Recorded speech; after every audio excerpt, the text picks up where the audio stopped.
Saudi Crown Prince Mohammed bin Salman is on a mission to reclaim his place on the world stage, with his first White House visit since the 2018 killing of Saudi critic Jamal Khashoggi sparked global outrage.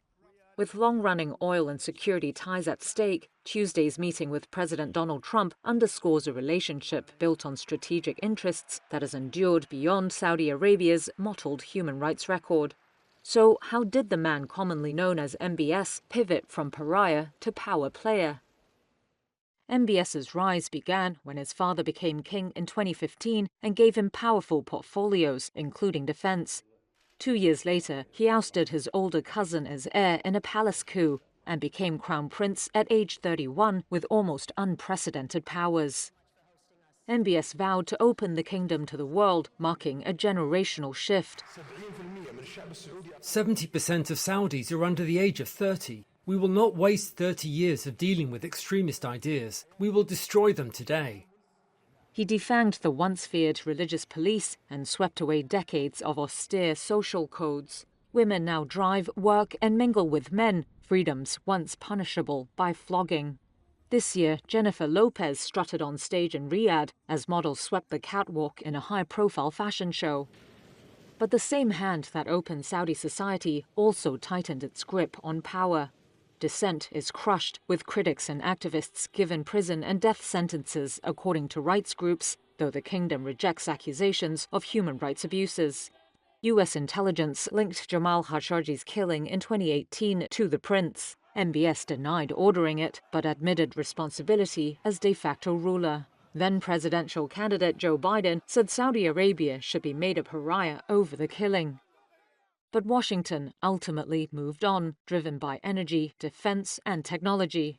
7 years on, MBS now casts himself as a broker of peace, repairing ties with Iran, pushing for a Gaza ceasefire, and welcoming Syria back into the Arab fold. Under MBS, Saudi Arabia has grown its soft power, pushing itself as a tourist destination and pumping billions of dollars into global sporting events in a move critics call sports washing. Trump's return to the White House this year revived a transactional warmth, with $600 billion in Saudi investment pledges made when the president visited Riyadh in May. While MBS presses for deals in nuclear energy and artificial intelligence under his ambitious Vision 2030 plan to diversify the Saudi economy.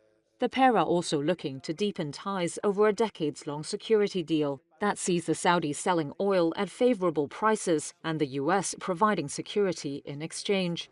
But a defense pact MBS wants has a hurdle. Washington is requiring the kingdom to normalize ties with Israel. For that, Riyadh is pushing Israel's government to commit to Palestinian statehood, something Prime Minister Benjamin Netanyahu has staunchly opposed. Analysts say deals are set to be struck this trip, but with both sides likely getting less than they want. And in the meantime, what's not set to be brought up are the human rights concerns that previously sparked moral outrage.